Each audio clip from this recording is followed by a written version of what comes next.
வணக்கம். வடலியின் இரவு நேர பிரதான செய்திகள். முதலில் தலைப்புச் செய்திகள். வடக்கு மாகாணத்தை அபிவிருத்தி அடைந்த மாகாணமாக மாற்ற வேண்டும் என வடக்கு மாகாண ஆளுநர் வேதநாயகன் தெரிவிப்பு. யாழ்ப்பாணம் மாவட்டத்தில் அண்மையில் ஏற்பட்ட வெள்ள நிலைமைக்கு பின்னர் ஒரு வகை நோய் பரவி வருவது தொடர்பில் அவதானம்.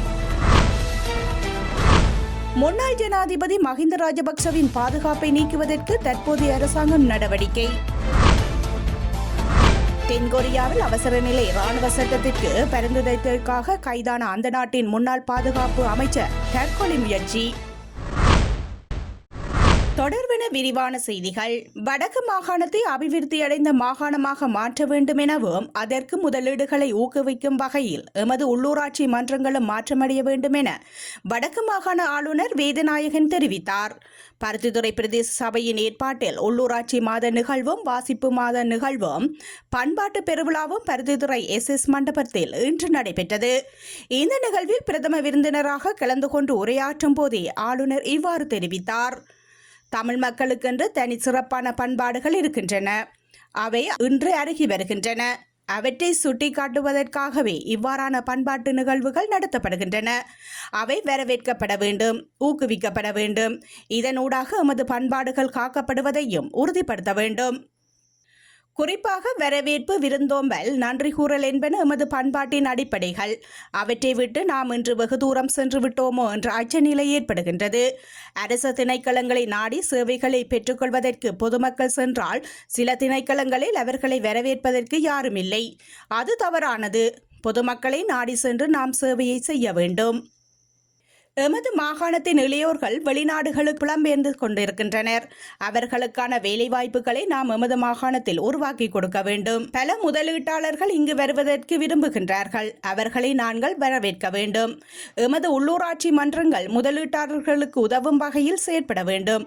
அவர்களை அலக்களிக்க கூடாது. எமது மாகாணத்தை நாம் அபிவிருத்தி அடைந்த மாகாணமாக மாற்றும் இலக்கை நோக்கி பயணிக்க அனைவரும் ஒத்துழைத்து செயற்பட வேண்டும் எனவும் ஆளுநர் மேலும் தெரிவித்தார்.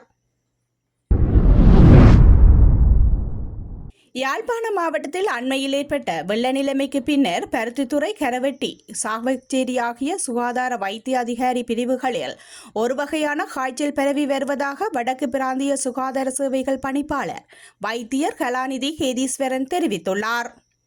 இந்த காய்ச்சல் காரணமாக யாழ்ப்பாணம் போதனா வைத்தியசாலையில் 4 இறப்புகளும், பருத்தித்துறை ஆதார வைத்தியசாலையில் 2 இறப்புகளும் ஏற்பட்டுள்ளன.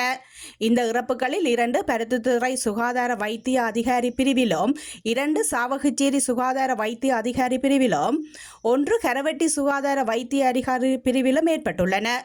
யாழ் போதனா வைத்தியசாலையில் இறந்த ஒருவர் முல்லைத்தீவு மாவட்டத்தை சேர்ந்தவர். இறந்தவர்களில் பெரும்பாலானோர் இளம் வயதினராக காணப்படுகின்றனர். இறந்தவர்கள் எல்லா இறப்புகளுக்கும் சுவாச தொகுதி பாதிப்பினாலேயே ஏற்பட்டுள்ளது. யாழ்ப்பாண மாவட்டத்தில் இந்த காய்ச்சலுடன் நவம்பர் மாதத்தில் 12 நோயாளர்களும், டிசம்பர் மாதத்தில் 21 நோயாளர்களுமாக மொத்தமாக இதுவரை 33 நோயாளர்கள் இனங்காணப்பட்டுள்ளனர். தற்போது பருத்தித்துறை ஆதார வைத்தியசாலையில் இந்த காய்ச்சலுடன் 20 நோயாளர்கள் சிகிச்சை பெற்று வருகின்றனர். இந்த காய்ச்சலானது எலி காய்ச்சலாக இருக்கலாம் என சந்தேகிக்கப்படுகின்றது. இந்த காய்ச்சல் எந்த வகையானது என்பதை உறுதிப்படுத்துவதற்காக கொழும்பு மருத்துவ ஆராய்ச்சி நிறுவனத்திற்கும் கண்டி போதனா வைத்தியசாலைக்கும் குருதி மாதிரிகள் அனுப்பி வைக்கப்பட்டுள்ளன. எலி காய்ச்சலானது மழை வெள்ளத்தில் எலி, ஆடு, மாடு போன்ற விலங்குகளின் எச்சங்கள் கலப்பதன் மூலம் இந்த நோய் கிருமிகள் வெள்ள நீரில் கலக்கின்றன. பொதுமக்கள் இந்த வெள்ள நீருடன் தொடுகை ஏற்படும் போது அவர்களது தோளில் உள்ள சிறு காயங்கள், புண்கள் மூலம் உடலின் குருதி சுற்றோட்ட தொகுதியை சென்றடைந்து எலிக்காய்ச்சல் நோய் உண்டாகின்றது. மேலும் இக்கிருமிகள் கலந்த அசுத்தமான நீரை பருகுவதனாலும் எலிக்காய்ச்சல் நோய் ஏற்படலாம். இந்த காய்ச்சலிலிருந்து தங்களை பாதுகாத்துக் கொள்வதற்கு பின்வரும் விடயங்களை பின்பற்றுமாறு பொதுமக்களை கேட்டுக்கொள்கின்றோம். காய்ச்சல் ஏற்பட்டால் ஒரு நாள் காய்ச்சலாக இருந்தாலும் உடனடியாக அருகிலுள்ள அரசாங்க வைத்தியசாலையை நாடவும். காய்ச்சல் ஏற்பட்டு தாமதமாக அரச வைத்தியசாலைக்கு வருகை தந்தமையினாலேயே பெரும்பாலான இறப்புகள் ஏற்பட்டுள்ளன. தகுந்த மருத்துவ ஆலோசனையின்றி நேரடியாக மருந்தகங்களில் மருந்து வாங்கி பாவிப்பதை தவிர்த்து கொள்ளவும். தற்போதைய காலப்பகுதியில் அவசியமின்றி வெள்ள நீரில் இறங்குவதை தவிர்த்து கொள்ளவும். வயல்கள், சதுப்பு நிலங்கள், வடிகால்களில் வேலை செய்பவர்கள் கால்களுக்கு பாதுகாப்பு அங்கிகளை அணிந்து கொள்ள வேண்டும். கால்களில் காயங்கள் அல்லது புண்கள் உள்ளவர்கள் வெள்ள நீரில் இறங்குவதை தவிர்த்து கொள்ளவும். கட்டாயமாக கொதித்து ஆறிய நீரையே பருகவும். வெள்ள நீரினால் அசுத்தமான கிணறுகளை இறைத்து குளோரின் இடவும். தற்போதைய காலப்பகுதியில் வெள்ள நீரினால் நிரம்பியுள்ள குளங்களில் குளிப்பதை தவிர்த்து கொள்ளவும்.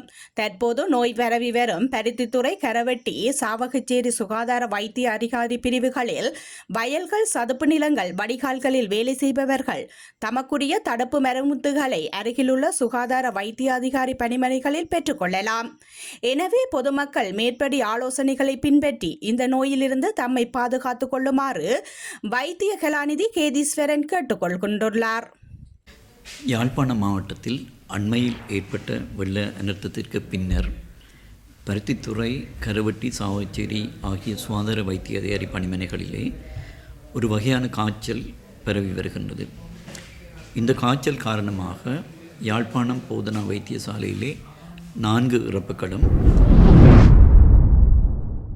அண்மையில் முடிவடைந்த 5ஆம் தர புலமை பரிசில் பரீட்சையின் முதலாவது வினாத்தாளில் 3 வினாட்கள் முன்கூட்டியே கசிந்தமையினால் வினாத்தாள் பரீட்சையை மீண்டும் நடத்த உத்தரவிடக் கோரி தாக்கல் செய்யப்பட்ட மனுக்கள் தொடர்பான விசாரணையை ஒத்திவைக்க உயர்நீதிமன்றம் இன்று தீர்மானித்துள்ளது.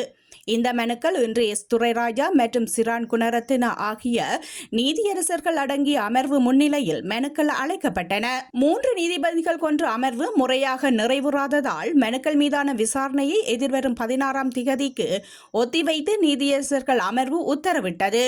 இந்த 3 மனுக்களும் பரீட்சைக்கு தோற்றிய மாணவர்கள் மற்றும் அவர்களது பெற்றோர்கள் குழுவினால் சமர்ப்பிக்கப்பட்டுள்ளன. இந்த மனு கடந்த முறை அளிக்கப்பட்ட போது முன்கூட்டியே வெளியிடப்பட்டதாக கூறப்பட்டும் 3 கேள்விகளை உள்ளடக்கிய முதல் வினாத்தாளுக்கான மறு பரீட்சையை நடத்த வேண்டாம் என அமைச்சரவை பரிந்துரைத்துள்ளதாக சட்டமா அதிபர் நீதிமன்றத்தில் அறிவித்தார். மேலும் கசிந்ததாக கூறப்படும் 3 வினாக்களுக்கும் பரீட்சையில் தோற்றிய ஒவ்வொரு மாணவர்களுக்கும் இலவச புள்ளிகளை வழங்குமாறு அமைச்சரவை பரிந்துரைத்துள்ளதாக சட்டமா அதிபர் நீதிமன்றத்திற்கு முன்னர் அறிவித்திருந்தார். மன்னார் மாவட்ட வர்த்தக சந்தையும் கண்காட்சியும் இன்றைய தினம் புதன்கிழமை காலை 9:30 மணியளவில் மன்னார் நகர பிரதேச முன்றலில் இடம்பெற்றது. மன்னார் மாவட்ட செயலகத்தின் ஏற்பாட்டில் இடம்பெற்ற குறித்த நிகழ்வில் பிரதம விருந்தினர்களாக மன்னார் மாவட்ட அரசாங்க அதிபர் கணேஸ்வரன் கலந்து கொண்டு வர்த்தக சந்தையை மற்றும் கண்காட்சியை ஆரம்பித்து வைத்தார். உதவி மாவட்ட செயலாளர் பத்மநாதன், மன்னார் பிரதேச செயலாளர் எம். பிரதீப் உட்பட அழைக்கப்பட்ட திணைக்கள தலைவர்களும் கலந்து கொண்டனர். குறித்த வர்த்தக சந்தை மற்றும் கண்காட்சியில் உள்ளூர் சுயதொழில் முயற்சியாளர்களின் உற்பத்தி பொருட்கள் காட்சிப்படுத்தப்பட்டதோடு மலிவு விற்பனையும் இடம்பெற்றது. முன்னாள் ஜனாதிபதி மஹிந்த ராஜபக்சவின் பாதுகாப்பை நீக்குவதற்கு தற்போதைய அரசாங்கம் நடவடிக்கை எடுத்துள்ளதாக சட்டத்தரணி மனோஜ் கமகி தெரிவித்துள்ளார். பொதுஜன பெருமன கொள்கை மையத்தில் இன்று நடைபெற்ற ஊடகவியலாளர் சந்திப்பில் கலந்து கொண்டு கருத்து தெரிவிக்கும் போதே அவர் இவ்வாறு தெரிவித்தார். இதன்படி முன்னாள் ஜனாதிபதியின் பாதுகாப்பு பிரிவில் இருந்து 116 பாதுகாப்பு உத்தியோகத்தர்களை நீக்க நடவடிக்கை எடுக்கப்பட்டுள்ளதாகவும் இந்த குழுவில் உயர்தர பாதுகாப்பில் அனுபவம் வாய்ந்த அதிகாரிகள் அனைவரும் நீக்கப்பட்டுள்ளதாகவும் அவர் மேலும் தெரிவித்திருந்தார். யாழ்ப்பாணத்தில் தளபாடங்களை தருவதாக கூறி பெருமளவான நிதி மோசடியில் ஈடுபட்ட சந்தேக நபர் ஒருவர் இன்றைய தினம் கைது செய்யப்பட்டுள்ளார். இவர் 20,32,000 ரூபாய் பெறுமதியான தளபாடங்களை தருவதாக கூறி வவுனியாவில் உள்ள ஒருவரை ஏமாற்றி பணத்தினை பெற்றுக் கொண்டுவிட்டு 1 மாத காலமாக தலைமறைவாக இருந்துள்ளார். இந்த நிலையில் யாழ் மாவட்டம் சிரேச போலீஸ் அத்தியட்சர் ஜெகமகா தலைமையின் கீழ் இயங்கும் போலீஸ் புலனாய்வு பிரிவுக்கு கிடைத்த இரகசிய தகவலின் அடிப்படையில் கோண்டாவில் பகுதியில் வைத்து போலீஸ் விசேட குற்றத்தடுப்பு பிரிவினரால் குறித்த சந்தேக நபர் கைது செய்யப்பட்டுள்ளார். மேலதிக விசாரணைகளின் பின்னர் அவரை நீதிமன்றத்தில் முற்படுத்துவதற்கான நடவடிக்கைகளை போலீசார் மேற்கொண்டு வருகின்றனர்.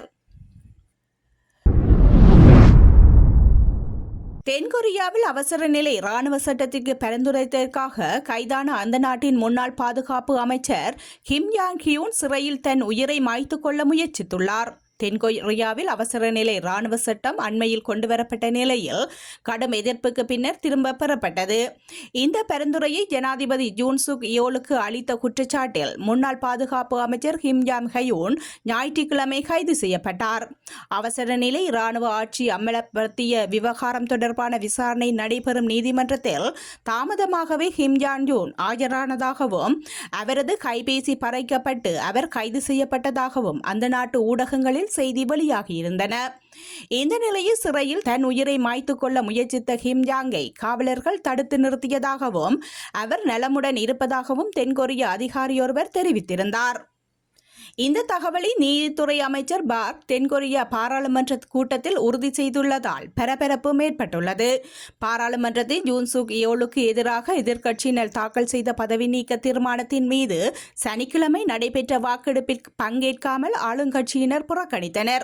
இதையடுத்து மற்றொரு தீர்மானத்தை மீண்டும் பாராளுமன்றத்தில் சனிக்கிழமை அறிமுகப்படுத்த உள்ளதாக முக்கிய எதிர்க்கட்சியான ஜனநாயக கட்சி தெரிவித்துள்ளமையும் குறிப்பிடத்தக்கது.